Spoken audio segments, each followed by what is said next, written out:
নমস্কার বন্ধুরা, আর জি কুকিং চ্যানেলে আপনাদের সবাইকে স্বাগত। আজ নিয়ে হাজির হয়ে গেলাম একটা দুর্দান্ত স্বাদের নিরামিষ দিনের ভাপা রেসিপি নিয়ে, যেটা খেতে কিন্তু গরম ভাতে জাস্ট অসাধারণ লাগে। তো চলুন শুরু করা যাক। আমি এখানে দুটো কাঁচকলা খোসাটাকে ফেলে বেশ মোটা মোটা করে কেটে নিয়েছি। খোসাটা কিন্তু আমি সম্পূর্ণ দেখুন পরিষ্কার করে ফেলিনি, বেশ মোটা মোটা করে টুকরো করে সব কলাগুলোকে আমি কেটে নিয়েছি।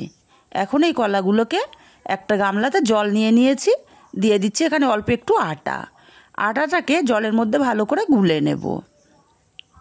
আর এই কলাগুলোকে এই জলের মধ্যে দিয়ে চটকে দিয়ে একটু ভিজিয়ে রাখবো 10 মিনিট।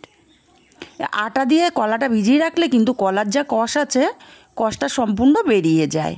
কলাটা ভিজতে থাক, ততক্ষণে একটা মশলা করে নেব। একটা মিক্সচার জারের মধ্যে 1 চামচ পরিমাণে পোস্ত দানা দিয়ে দিলাম, আর দেবো 1 চামচ পরিমাণে কালো সর্ষে। মিক্সচার জারটা শুকনো ঘুরিয়ে গুঁড়ো করে নেব। দেখুন সুন্দর গুঁড়ো হয়ে গেছে। এবার এখানে আমি দিয়ে দিচ্ছি 3টে কাঁচা লঙ্কা, আর দেবো একটা টমেটো আমি 4 টুকরো করে কেটে নিয়েছি। অল্প জল দিয়ে মিহি করে পেস্ট করে নেব।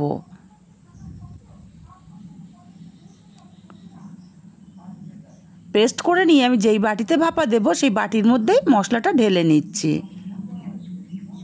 এখন এখানে দিয়ে দেব 1/2 চামচ পরিমাণে হলুদ গুঁড়ো, দেব স্বাদ মতো লবণ, দিয়ে দেব 1/2 চামচ চিনিটা অবশ্যই দেবেন, আর সামান্য একটু ঝাল লঙ্কার গুঁড়ো দিলাম। এবারে সব কিছুকে খুব ভালো করে মিশিয়ে নিতে হবে।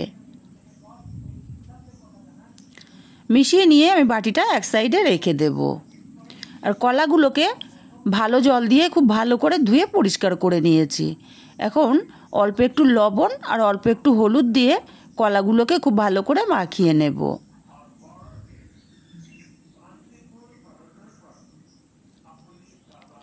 কলাগুলোকে ভালো করে মাখিয়ে নিয়ে গ্যাসে আমি একটা ফ্রাইং প্যান বসিয়ে দিয়েছি। 1 চামচ পরিমাণে তেল দিয়ে দিলাম। তেলটাকে গরম করে কলাগুলোকে দিয়ে দেব। বন্ধুরা, একদিন হলেও বাড়িতে বানিয়ে দেখবেন, খেতে কিন্তু অসাধারণ হয়। আর আমার রেসিপিগুলো যদি ভালো লাগে অবশ্যই চ্যানেলটি সাবস্ক্রাইব করে পাশে থাকবেন। আর ফেসবুক থেকে দেখছেন তারা প্লিজ ফেসবুক পেজটি ফলো করে নেবেন। কলাগুলোকে উল্টে পাল্টে আমি হালকা করে ভেজে নিয়েছি।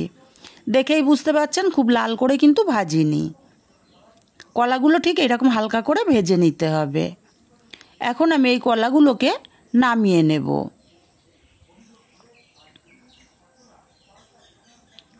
কলাগুলোকে নামিয়ে সরাসরি আমি মশলার বাটির মধ্যে দিয়ে দেব।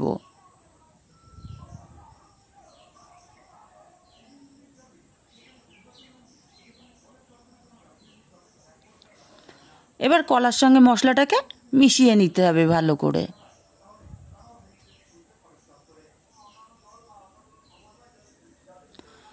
কলাটা খুব ভালো করে মিশিয়ে নিলাম। এবার একটাই কলার মধ্যে তড়কা দেব, সেটা রেডি করে নেব।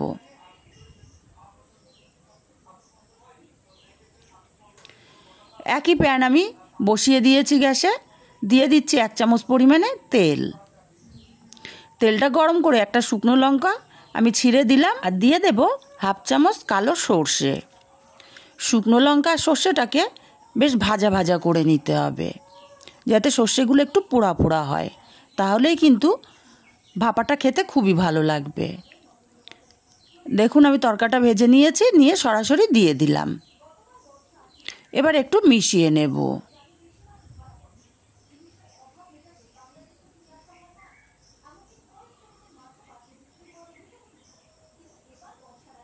এই যে সর্ষে ফোড়ানোর ঝাঁজটা যে কী যে ভালো লাগে ভাপার সাথে, বাড়িতে না বানালে বুঝতে পারবেন না। এবার বাটিটা আটকে দিয়ে আমি ভাপে দেব। দেখুন আমি একটা কড়াইতে 1 গ্লাস পরিমাণে জল দিয়ে দিয়েছি, বাটিটা বসিয়ে দিলাম। আর দেখুন জলটা কিন্তু বাটির অনেকটা নিচে আছে। এবারে ঢাকা দিয়ে আমি 10 মিনিট ভাপিয়ে নেব। 10 মিনিট পর ঢাকাটা খুলে নিচ্ছি, গ্যাসটাকে অফ করে দিলাম। আর এইভাবেই আমি বাটিটাকে ঠান্ডা হতে দেব ঢাকা দিয়ে। বাটিটা আমার পুরোপুরি ঠান্ডা হয়ে গেছে। এখন আমি আপনাদেরকে খুলে দেখিয়ে দিচ্ছি। দেখুন প্রথমে কেমন জল জলে ভাব ছিল, এখন কিন্তু সেটা নেই।